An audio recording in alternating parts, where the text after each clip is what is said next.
Welcome to Tuesday number 4. Today we are focusing on production employees. Specifically, I want to look at the top 7 exercises for physical labor together with you. My name is Julia, I am a sports scientist and trainer, and I am pleased to be able to go through the exercises with you today.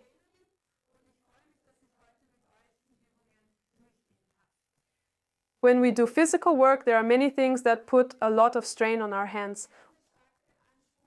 Often we have long periods of inactivity or just positions that we have to hold for a long time, and it's just physically exhausting. We often have to lift a lot of heavy things and so on.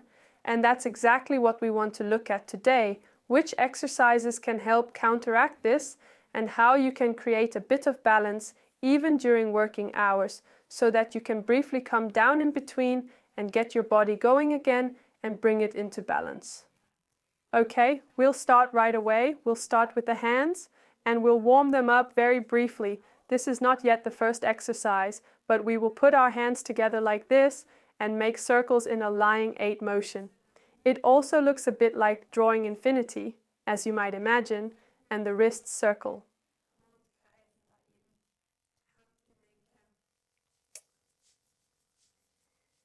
Okay. Then we try to remember which direction we are drawing this horizontal 8 in, and now we change direction. Sometimes it's not that easy because you usually have a favorite direction, just like with the sides.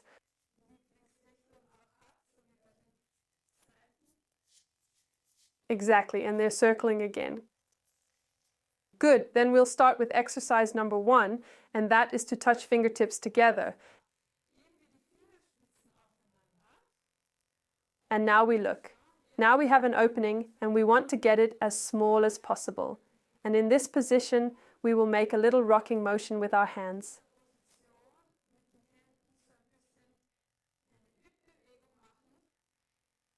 Exactly, loosen that up nicely. Exactly. If we always use our hands a lot and our fingers a lot, then it's not that easy to keep them flexible. And it is precisely with exercises like this one that we make sure that we also pay attention to our fingers and hands. Do some stretching and stay mobile. Exactly, nice. Seesaws. Okay, that was exercise number 1. We also keep perceiving beautifully between the exercises, but we move our fingers to see if anything has happened, to feel what it's like when we bring movement into it. Right? We'll move on to exercise number 2 in a moment, and we stretch out one arm forward and grab the fingers of the hand with the other hand, and now pull them nicely towards us. Pull the fingers nicely towards us. And again, we get into a rocking motion and keep pulling the fingers closer and closer to us.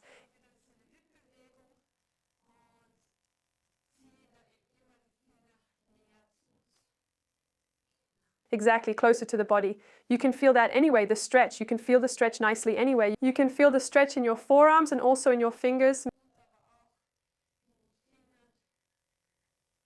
Make sure you keep your position from the fingers and not somehow bends too much. Good, then shake it out again and we'll move on to the other side. Again, stretch out another hand, reach around with your fingers and draw nicely.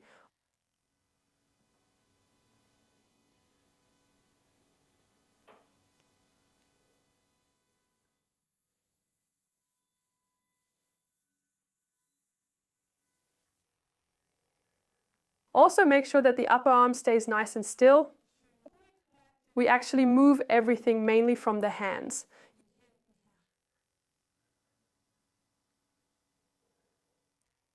Yes, and then we have already done the second side and thus also the second exercise. Shake out briefly again and feel again how the hands and fingers feel now. Good. Before we move on to the third exercise for the fingers and hands, let's take a very brief moment to perceive again how the fingers and hands feel now. That is why we consciously move our fingers open and closed. Exactly. We make a fist, grab the thumb and open again. We really try to stretch our fingers out fully. If you do it a little, then you can feel it. Then we'll press on the forearms as well. Now we are going to practice. Again, we take a hand, look at the palm, and now we place the thumb on the inside of the hand and the index finger on the outside. And now we stroke from the fingers in the spaces between our metacarpal bones, between the thumbs and forefingers. We push it forward nicely, really with pressure.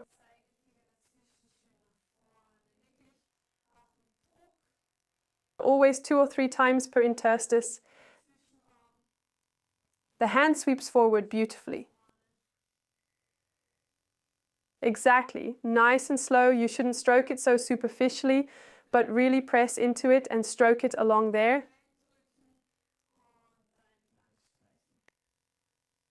Then change again 2 or 3 times if it is perhaps tighter somewhere, if there is more tension, or you feel that it is not so easy to stroke over loosely.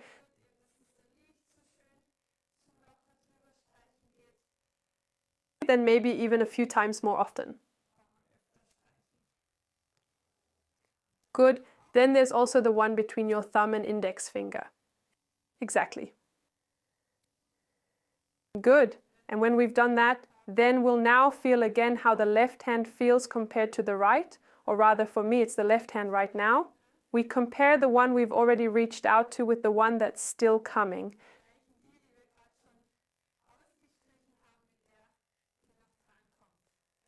Maybe you can already feel a friendly difference. I definitely feel it. And now we move on to the other hand, again with the thumb on the inside of the hand, with the index finger on the outside of the hand, and we stroke forward 2 or 3 times for each space.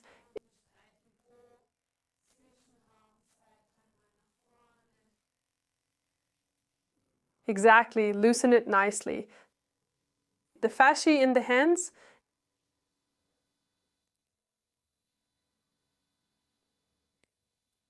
And the last ones as well.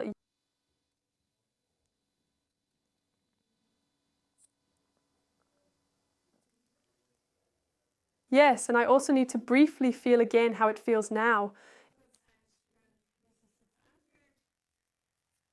Exactly. My hands feel quite refreshed now, or rather, nicely activated and mobilized. Good. We'll move on from the hands to the topic of standing and do 3 exercises there as well. At the very beginning, just a little something for awareness and perception. When we stand, we have quite a lot of different aspects of the body that take on certain postures. And there are a few that are very important when we have to stand for long periods or walk around a lot throughout the day. Because if we have certain bad postures or take certain positions that are simply not so advantageous, then this can naturally worsen through long periods of standing or walking, because we then put even more pressure on precisely those areas that may already be in a bad posture. That's why we want to take a quick look at this. When we are standing, it is best to stand with our feet shoulder width apart, and our feet, the tips of our feet are actually pointing forward, or if they are pointing in one direction, they are more likely to be pointing outwards. Now we can screw our feet into the floor again for our awareness of how to screw our feet into the floor nicely afterwards. Then we also feel that we then have a good position in our legs in general. If we screw our feet into the floor like this, our knees go nicely forward and definitely don't fold inwards. It's often a dangerous position, and we also feel the tension on the outside of our legs when we screw the floor on, because then we can really check how our legs are. That's quite good from time to time, especially with the exercises we're doing now, if we consciously think about it.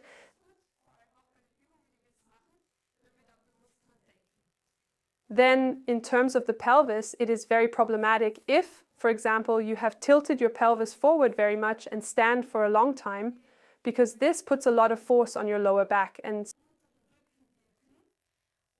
so it's good if we can make sure that we set up our pelvis correctly.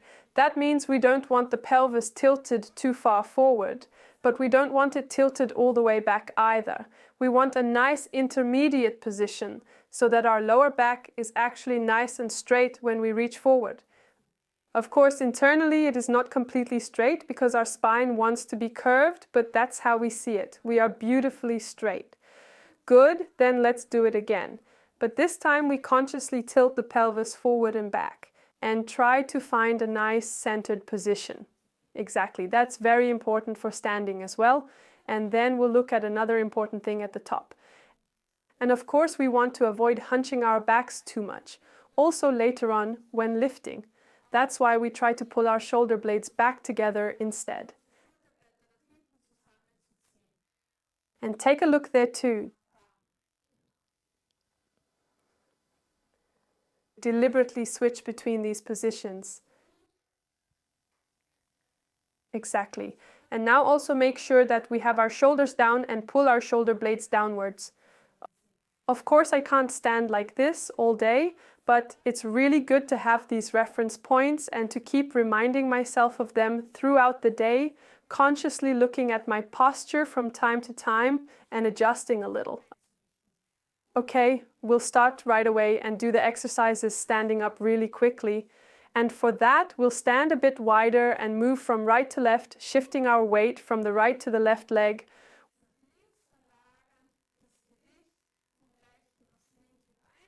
We'll stay relatively straight in the upper body, but make sure that we pull our shoulder blades together nicely at the back and always go sideways into the two. We are now trying to screw our feet into the ground so that our knees are nice and over the toes or towards the toes and more outwards. Exactly. All right. This is an exercise to do briefly in a different position with a slightly wider stance and a bit more momentum during the break.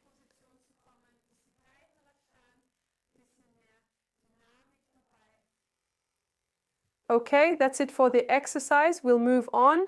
If we stand for long periods, it's also good to stretch out the front of our thighs from time to time. We can also stand against a wall for this so that we have something to hold on to. Otherwise, you can just do it in the same way while standing and thus also train your balance. We stand on one leg, take the other leg in our hand and pull the heel towards the buttocks.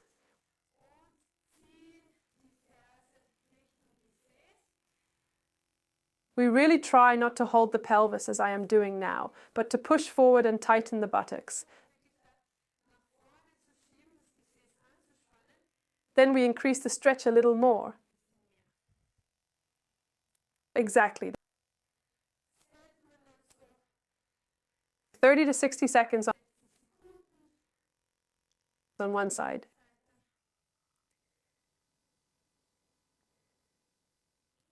Exactly. And we're going to the other side.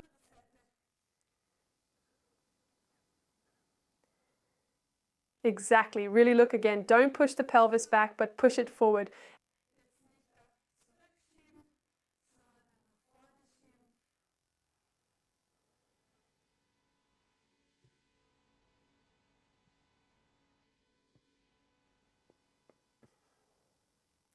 And we have to be careful with our knee when it's in front, then we don't stretch much either.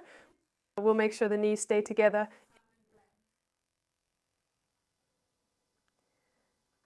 Exactly. And there to relax. Right, that was the second exercise to counteract the effects of standing for so long. Let's move on to exercise number 3. We'll stand a bit wider again. This exercise is designed to take some of the strain off our lower back.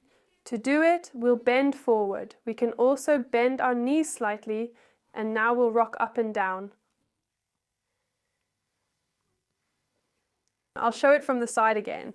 It's so nice to let go of your upper body and start rocking like that.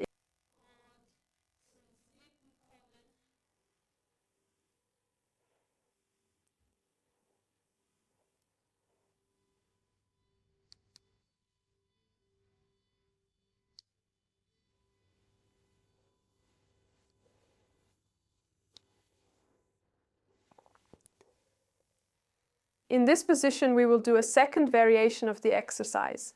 We will keep the upper body nice and relaxed and draw a horizontal figure 8, starting from the hips. Just as we did with our hands at the very beginning when warming up, we now make a lying figure 8 movement with our hips. And still relax there. Keep your upper body nice and relaxed.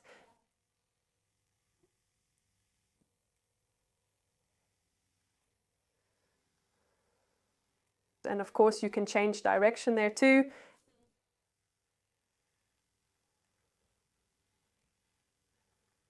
And you can also keep your knees slightly bent. Of course, it's not pleasant if you're a bit out of it and you stay there with your knees straight. Then just bend your knees and do the lying 8 movement.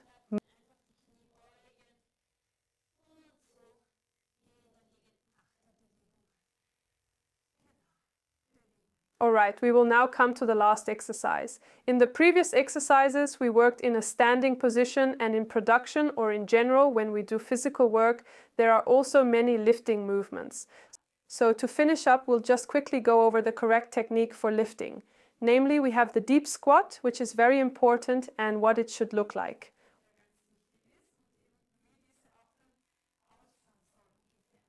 One more little tip. You can also find some great exercises in the Movebo app that you can use to practice this deep squat. For example, there is this healthy routine where you always squat down low when you brush your teeth.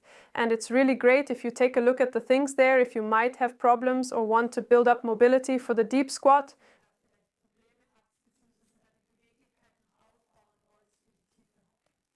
Right, let's take a look at that right away. We are standing shoulder width apart again, or we can even stand a little wider for the deep squat when lifting. And we make sure that the tips of our toes are actually facing forward and that our feet are parallel to each other. So now we are coming down and it should actually look like this, with our shins and our backs roughly parallel, nicely in a straight line. The knees tend to turn outwards. The idea is to screw them back down into the floor with the feet, pushing them outwards nicely. And if I now imagine that I have something to pick up over there at the front, I tuck my buttocks and leg muscles nicely, again drawing the shoulder blades back nicely and come up. Exactly, we'll do it again in a moment. We'll really try to stay straight in the upper back and tense the buttocks and leg muscles and come up. Repeat that a few times. Also make sure that the knees are pushed outwards nicely, the shoulder blades nicely together at the back and back up.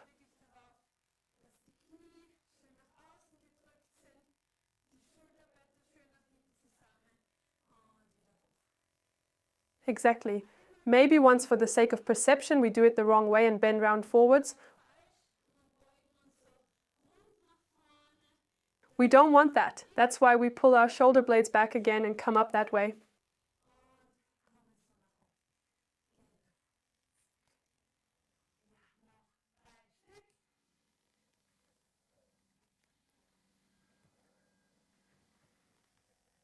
Really consciously tense your buttocks and legs when you come back up. Exactly. That was definitely the last one. It's really important to follow the lifting positions properly. The finger and standing exercises are very important to get a balance in between. It's also really great if you consciously try to adopt different positions at work. For example, if you stand for a really long time, maybe in a lunge position or a bit more broadly. And as I said, your fingers, it's really great if you work on keeping them flexible so that you don't have any problems later on and can still do all kinds of things with your hands that you want to do, even in old age.